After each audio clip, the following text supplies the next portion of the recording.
Who's ready for December 1 and the changes to the Fair Labor Standards Act? Anybody? You guys are? Oh, this table. Good. Well, excellent. We've got one table ready and 15 tables not ready. And so we're going to spend the next couple of minutes talking about changes to the Fair Labor Standards Act that come up effective December 1 of this year. Why should you even care? I will tell you this, 99.9% of my work is labor and employment related litigation. I've got one case with Bill that's a property case that he knows I'm favoring my way through, just kidding. But it's all labor and employment litigation. Wage and hour litigation over the last 10 years has gone up 400%. 400%. And now one of the reasons it has gone up 400% is that the prevailing plaintiff, in other words, your employee who sues you for a wage and hour violation, will be awarded their attorney's fees if they prevail, okay? And I've seen plenty of cases where the attorney's fees award greatly dwarfs the amount of wages that you actually owe the employee. And so it can be a huge matter. You could have a situation where you might owe $2,000, $3,000, $4,000, $5,000 to an employee in back wages or misclassified. That employee is exempt when they were non-exempt, so you owe them some wages, $2,000, $3,000, $4,000, $5,000, which may sound like a lot to some of your businesses, but when you look at the fact that if they've sued you, the attorney's fees could be $15,000, $25,000, $30,000, $35,000. So you're paying the $2,000, $3,000, $4,000, $5,000 you owe, you're paying your attorney, and you're paying the other side's fees. So that mistake is compounded many times over. So what I want to do is spend the next few minutes talking about the changes to the Fair Labor Standards Act coming up in December. Now, my guess is that all of you are covered. You're all covered because you probably are doing business of $500,000 or more gross volume sales, and you're probably engaged in interstate commerce. About the only time we find businesses not covered under the Fair Labor Standards Act are those businesses that are purely intrastate. For example, maybe a very, very, very small nonprofit that operates exclusively in Haywood County, that doesn't cross state lines, rarely uses the email, the internet, and the federal highway system. If anybody fits that bill, you can breathe a sigh of relief, although you are covered by the North Carolina Wage and Hour Act. Again, it's $500,000 and up. Some groups are always covered. Hospitals, schools, universities. You're always covered regardless of the dollar amount. Now, what has changed, of course, is the dollar amount you're going to have to pay an employee to remain exempt. The $500,000 gross dollar volume sales has not changed since Nixon was president. If it had been adjusted over time, we'd really be looking at about a $2 million threshold. Do you think Congress or the Department of Labor is going to touch that? No, they're not going to touch that. So small business is covered. Let's talk a little bit about the background. The Fair Labor Standards Act, I'm sure you're familiar with. Although I've had some clients call me up, primarily small businesses, and ask me questions like, well, when did this law get enacted? And I say 1938, and they go, oh, okay, they're just hearing about it. So hopefully we don't have that in the room here today. You've all heard about it, at least you have now. What does the Fair Labor Standards Act cover? It's minimum wages, it's overtime, it's record keeping and child labor, okay? So if you have any small children sewing soccer balls in the basement of your business and you're not keeping track of their time and you're not paying them well, you've got some huge problems. But it's minimum wage, overtime, time and a half. As you well know, certain employees are exempt from the overtime laws, and I will tell you that misclassification is rampant. Okay, misclassification is rampant. I joke that if I went over to the dark side and started representing employees instead of employers, I could clean house. And it's largely true because folks have that mindset, oh, I'm paid a salary, so therefore I am exempt. That's not even close to being right, okay? Or I have this fancy title, so therefore I'm exempt. That's not even close to being right, okay? I could call everybody at a company a vice president of this, that, or whatever. It doesn't make them exempt. And we see a lot of litigation over that. I just settled a collective action back in the spring of this year for $1.1 million. With roughly 1,000 employees misclassified with a major employer. And that was a deal, frankly, because our attorney's fees projection just for our firm was going to be $2.5 million. So misclassification is very costly. But anyway, under Section 13A1, we have the exemption from the minimum wage, and those are the executives, the administrative, the professionals, outside salesmen. As such terms are defined from time to time by the Secretary of Labor. Congress did not define these terms, if you go back and look at the Fair Labor Standards Act. Now, I encourage you to look at the Fair Labor Standards Act or its regulations if you have trouble sleeping, because it will put you to sleep in about 2 minutes when you're reading a statute from 1938 that's talking about elevator operators and straw bosses and things of that sort. The regulations really aren't built for the jobs that we have today, but we do the best we can. But Congress didn't define these terms: executive, administrative, professional, and outside sales. They've been defined by the Department of Labor. And these regulations can't be set aside unless they're arbitrary, capricious, or an abuse of discretion. Now, we are seeing some federal courts now take the position that some of the regulations that the Department of Labor issues from time to time are arbitrary and capricious. Don't hold your breath waiting for that to happen with the regulations that I'm talking about now that increase the minimum salary. All right, so what do we have for the white-collar exemption? Number one, they have to receive a minimum salary. Any of our HR folks remember back in the day when you had the long test and the short test to determine who was exempt or not? Anybody remember that? I'm not going to ask for, hey, old people, put your hands up. But I remember that, and it was, what, $125 if you were using the long test to be exempt?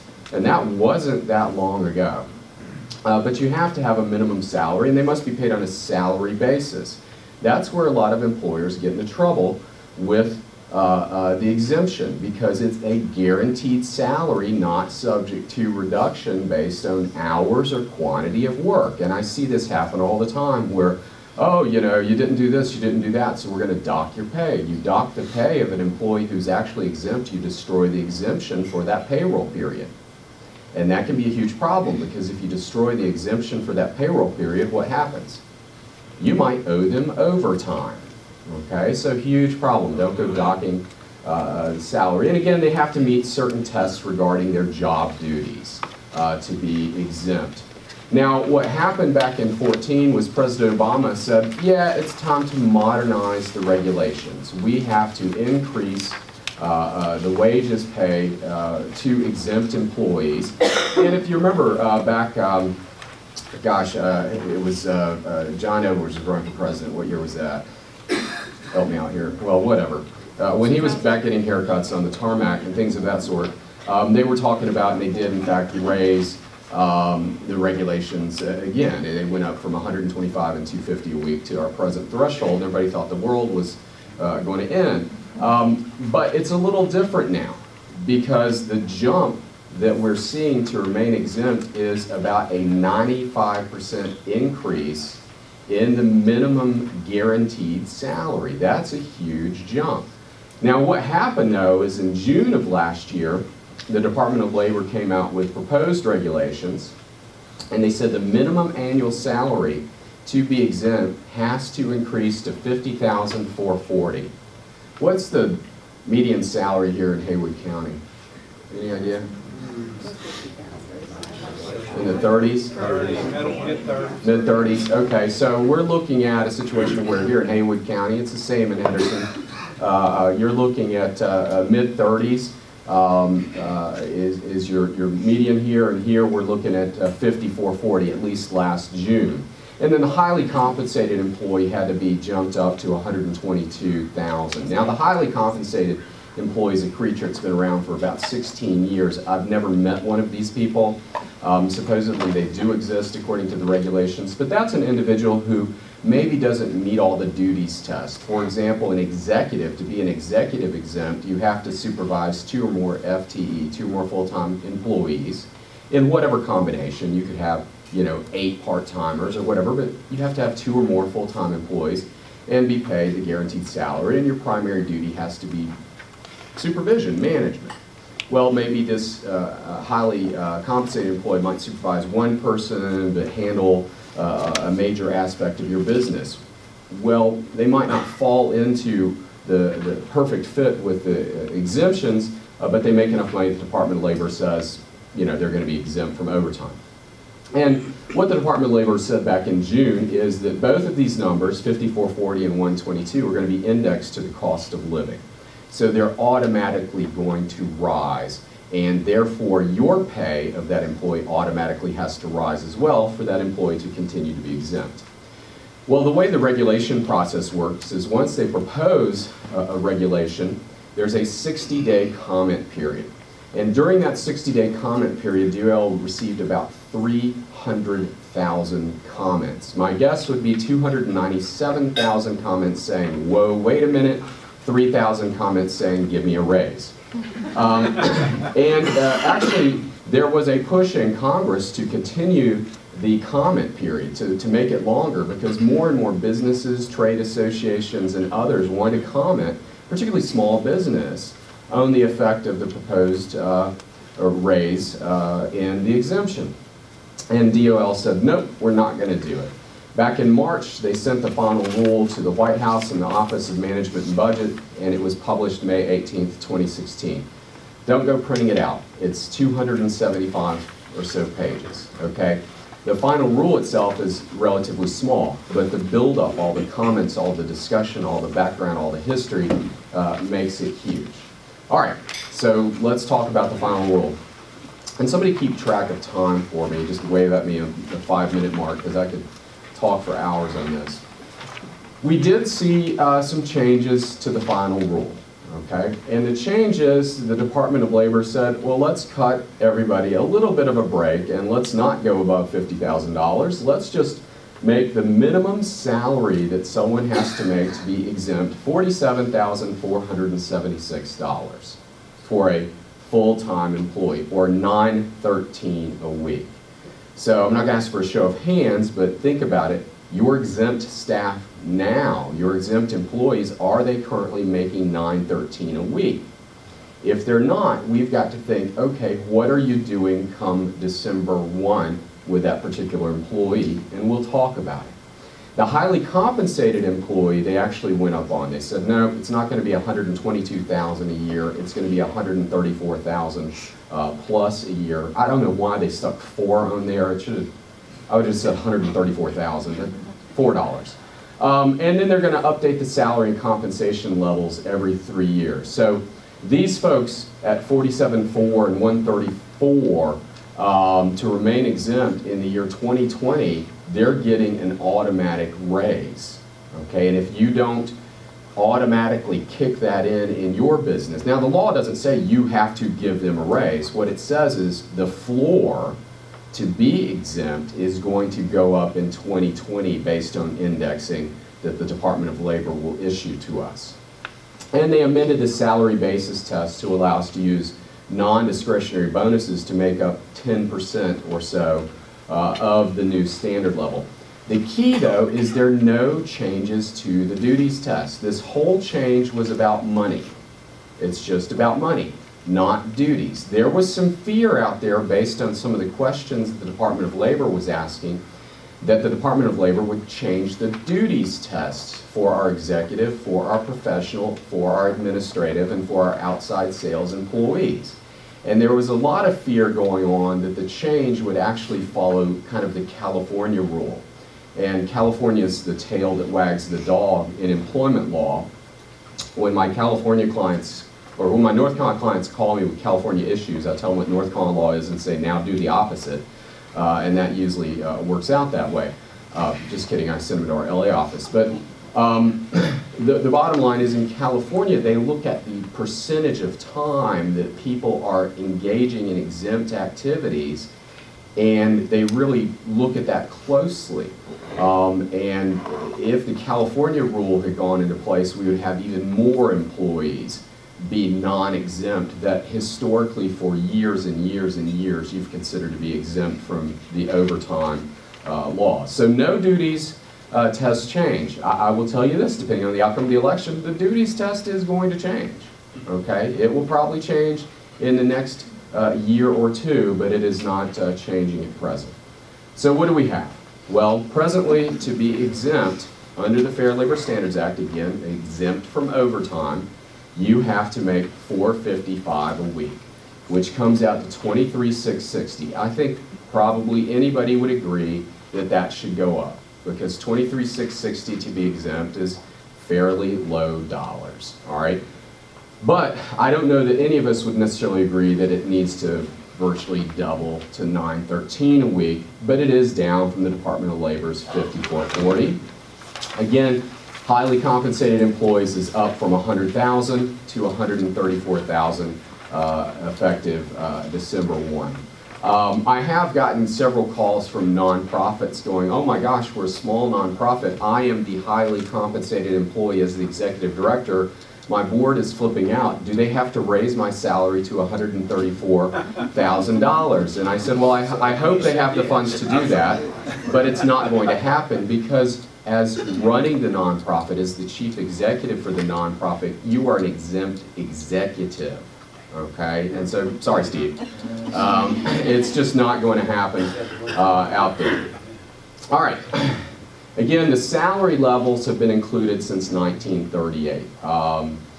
Now, for us lawyers in the room, teachers, doctors, there are no salary levels for us. We're paid on a fee basis, so we're different compensation than other exempt employees. And then computer professionals, they can be paid hourly, $27.63. Now keep in mind, computer professionals are more than people who say, well, have you hit Control-Alt-Delete? Okay? These are folks who are actually engaged in the design of your system, in figuring out how all these things work together and implementing that. So it's much higher than the tech service I could offer you. All right, I've mentioned bonuses and commissions. Non-discretionary bonuses, incentive payments, commissions, etc. can satisfy up to 10% of the minimum salary requirement. Okay, but keep in mind, it's non-discretionary bonuses. That a bonus that you're giving just because you're good and feel like giving it, and it's discretionary in terms of amount and whether or not to give it in the first place, that doesn't count toward the 913. That's just gravy. All right. So how does the bonus payment work? Well, the salary's $913, of course, come December 1. 90% is $821.70.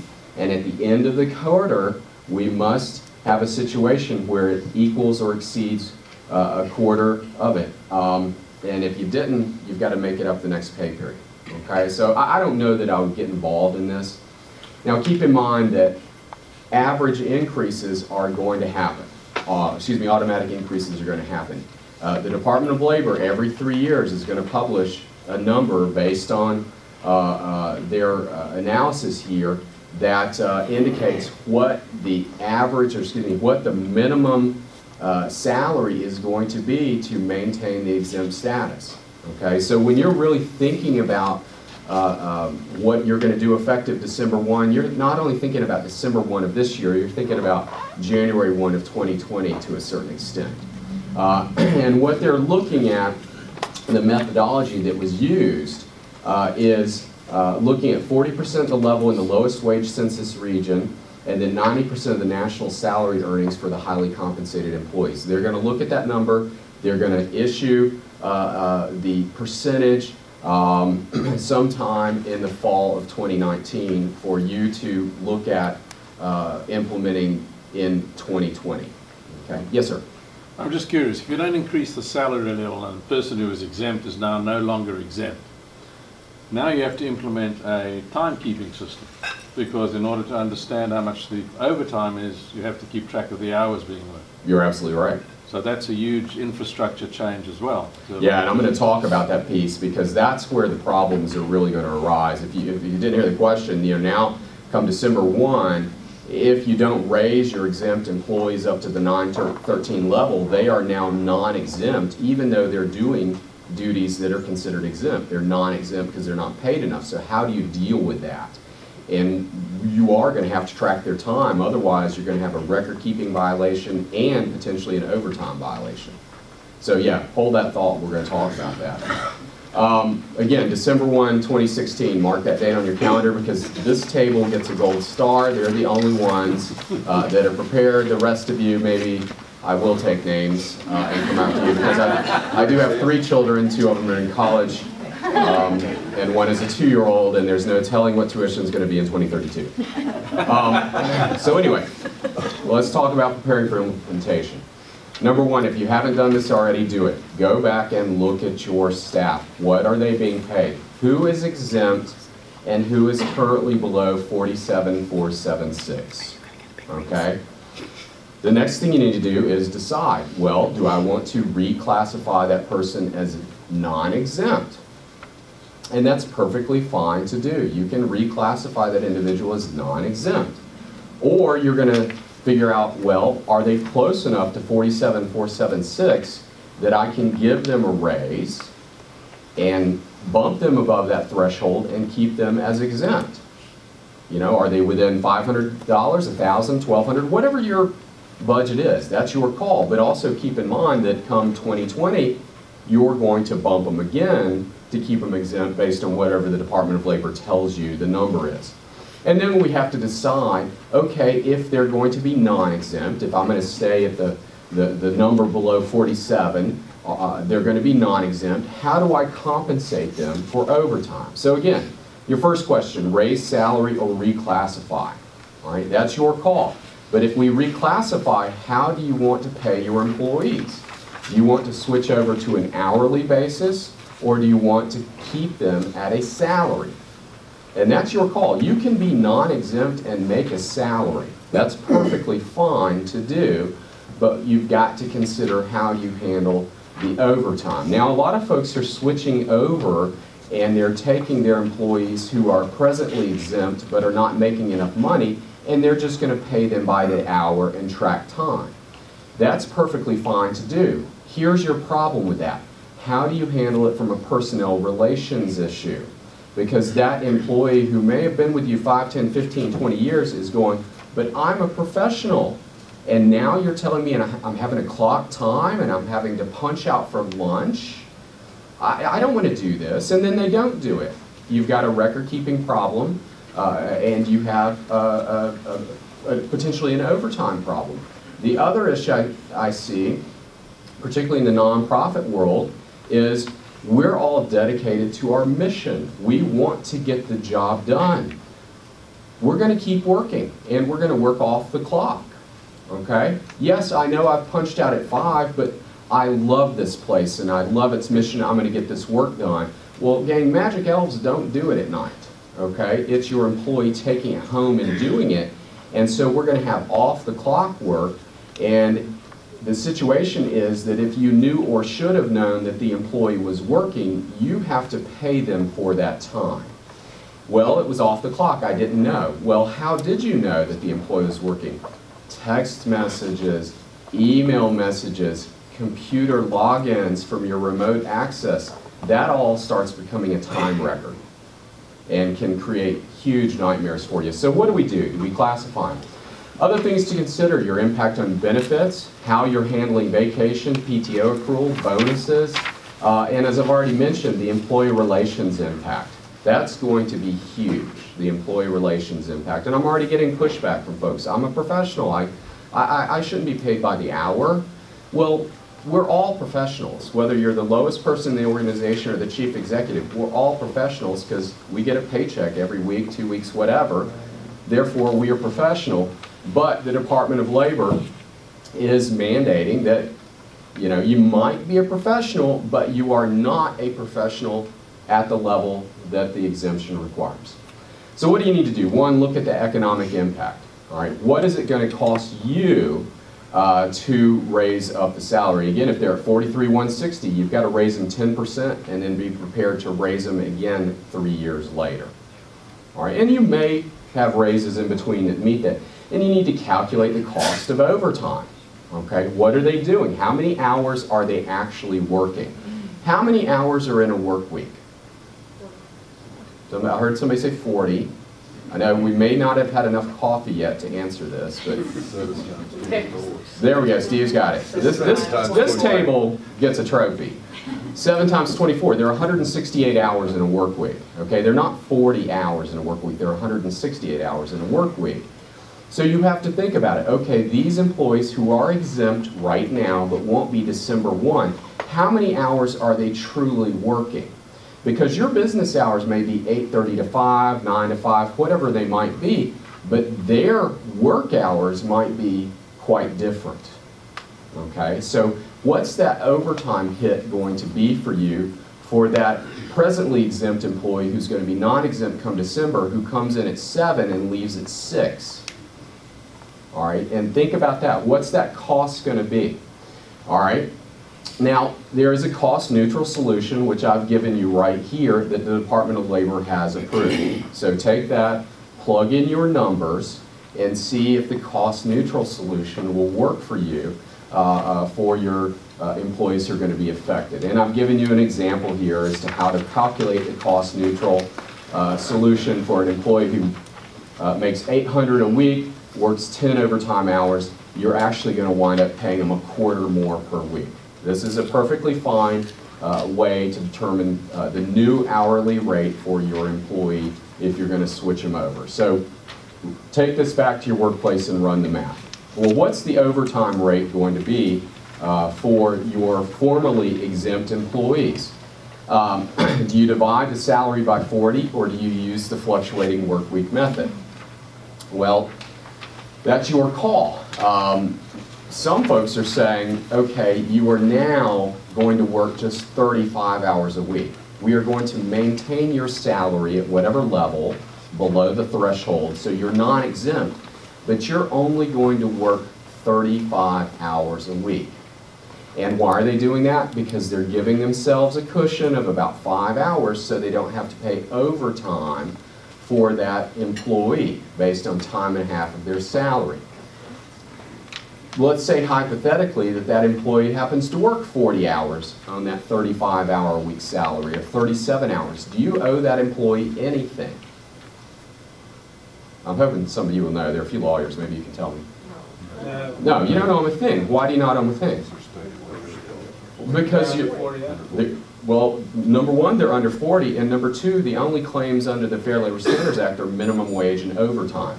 So there's not a claim. It's a gap time issue. There's nothing to be paid. So some employers are saying, we're going to keep your salary as is. You're non-exempt now, but you're working 35 hours. That's perfectly fine to do. Can your business do it and meet its operational needs? So anyway, let's talk about the overtime. Number one here, this is the simple calculation. It is taking their weekly salary, which again is below the $900 level. We're assuming the salary was for 40 hours. The overtime due, you divide 800 by 40, you get $20 an hour. You multiply that time and a half, and you get $300. So for that particular work week where they've worked 50 hours, you're going to owe that employee $1,100. Okay? Now, example number two, using the fluctuating work week method, the guaranteed salary, the $800 that they're paid, covers all hours worked during that work week. Okay, all hours worked. So you're dividing 800 by 50, and then you're paying only half time for that. And at that point, you're paying them $880 as opposed to $1,100.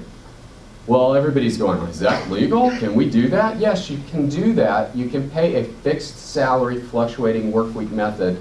The Supreme Court approved that in 1946, 48, somewhere along those lines. So you can pay a fixed salary fluctuating work week. I have heard, though, the counsel for the Secretary of Labor say, yeah, this thing is next on our agenda.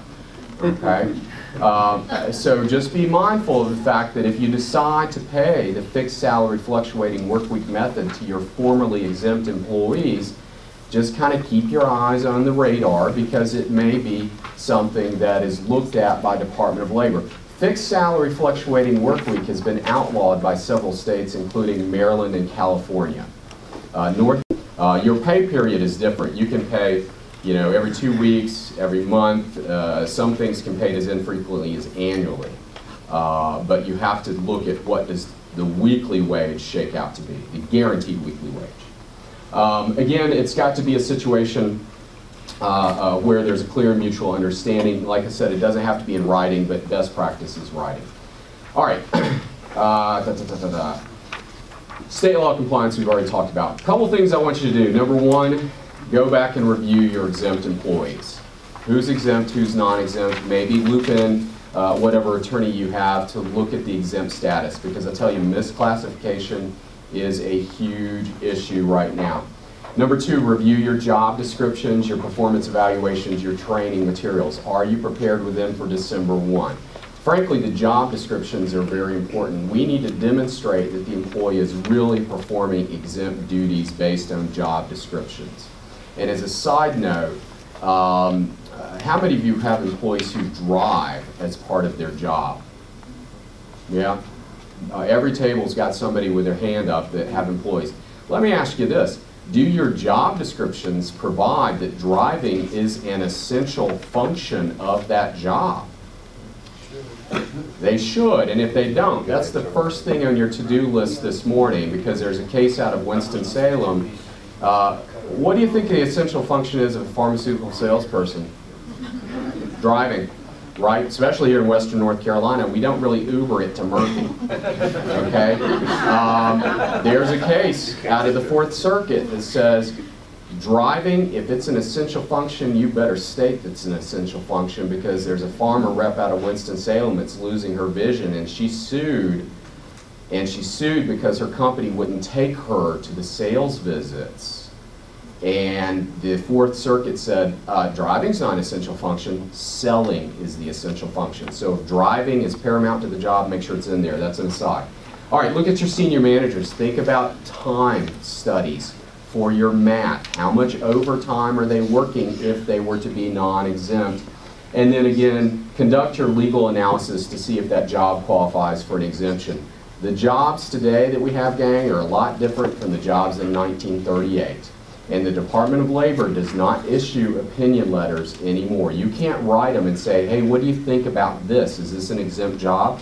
You're not going to get a response. Truth be told, I didn't get a response back in the day. I wrote them in 2000 asking for a client. It's 2016. I'm still waiting.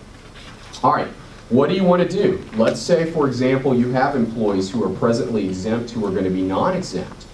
Your communication to those employees is going to be key. Why is it going to be key? Because they're going to be going, what? What's happening here? Well, why wasn't I paid overtime prior to December 1 of 2016? Why is this happening to me now? What are you doing? Why do I have to punch a time clock? And so you're going to have to figure out how best to communicate that to your employees. And trust me, I had a situation where a client communicated to its employees that they had done an internal audit and they had determined that the positions they had considered exempt were no longer exempt, and so effective from the date of the memo, they were changing everybody to punch a time clock. Well, guess what happened with respect to the 2 years prior to the date of that memo? Litigation. Okay, litigation with a major law firm out of Atlanta and Chicago who all they do are wage and hour claims. So think about how you communicate this, because your employees are going to have questions. So you might want to even prepare some talking points or frequently asked questions so that you can explain to that employee who's worked for you for 20 years, no, you can't take work home in the evening and do it there. Yes, I need you to actually leave your desk or your workstation for an hour every day. Don't grab that Diet Coke and a pack of nabs and go back to work, because you're adding up hours that we can't afford as part of our budget, because now I have to pay you overtime.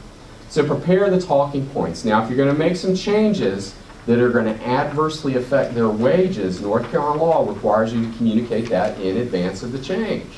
And if your changes are going to affect accrued PTO, for example, if they've accrued it, you can't change that. Your change is going to have to be starting from that point forward. We can't go and say, I know this is in your bank, but we're taking it out. You can't do that without violating the North Carolina Wage and Hour Act. So you certainly have some issues there. Review your timekeeping procedures. The gentleman there asked about that. Folks are not used to clocking in and out. So you're going to have to get folks trained on clocking in and out, whatever method it is that you use. Your problem areas I've already talked about, before and after work. You don't open till 8:30 for business, but they're every day at 7:30. Okay, and if they're there at 7:30 and they're working and they're now non-exempt, you're paying them for it. Okay, when I was working in the summer before law school, I was great about that stuff. I was the king of the 5-minute lunch. Clock in, drink that Diet Coke, clock out, drink my Diet Coke, clock back in. Why is that? Because I was a poor kid paying for law school. I was wanting to work like crazy and cross into overtime as much as I could. Don't do that. All right, you need to control your hours. Lunch periods, again, working at home.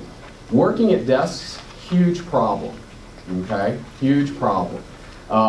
Interruptions, if you're the type of supervisor or business owner, or you have supervisors who love to shoot out those text messages or emails at 7 o'clock at night, 8 o'clock at night, and they're expecting an answer that night before the start of the workday the next morning, you need to slap that BlackBerry or iPhone out of the hand of that supervisor.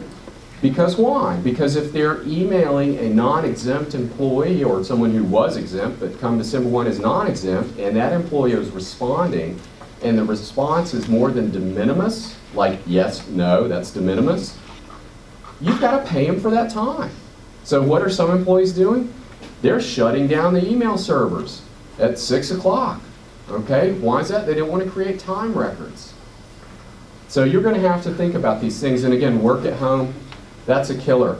Again, it's whether you knew or should have known that that employee was working. Now, I've had situations where the employees were working from home and we didn't know about it and we didn't pay them. Okay? But most times you know about it because the employee is clocking in, or excuse me, not clocking in, but is accessing your computer system through Citrix, go to my PC, something of that sort. They're sending email messages, or magically the work is sitting on your desk the next morning at 8. Like I said, elves didn't do it. All right, so you need to communicate, prepare the talking points, train the employees in timekeeping procedures. Higher ed, nonprofits, the public sector, you're stuck. Public sector, the only difference you have, and by public sector I'm talking Haywood County government, and that's about it. There's comp time. Comp time, gang, does not exist for any of you who are in the private sector. I see it all the time. I was reading an employee's or a handbook just the other day with a client talking all about the comp time they're giving. I'm like, what in the world are you doing? So we got that out. I know I've got about 2 minutes. Legal attempts to stop the regulations from being implemented. There are attempts to stop the regulations from being implemented. They are all going to fail. This is an election year, okay? Every attempt is going to fail. There is actually one bipartisan attempt right now to not stop the regulation, but to phase it in, to not jump from 23 to 47 instantly. That's the only thing that might have a chance of passage, but I wouldn't bet your mortgage on it. Okay, so really what's going to happen is 913 is going to be it come December 1, whether you're prepared or not. The other point is, regardless of who wins come December, there's a real small picture of Gary Johnson in the corner.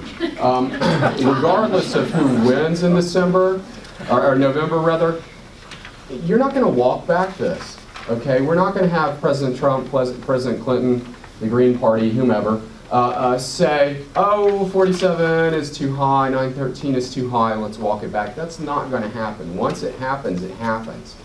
So you're going to have to be prepared for it. What we might see is a limit or elimination of the automatic salary increases.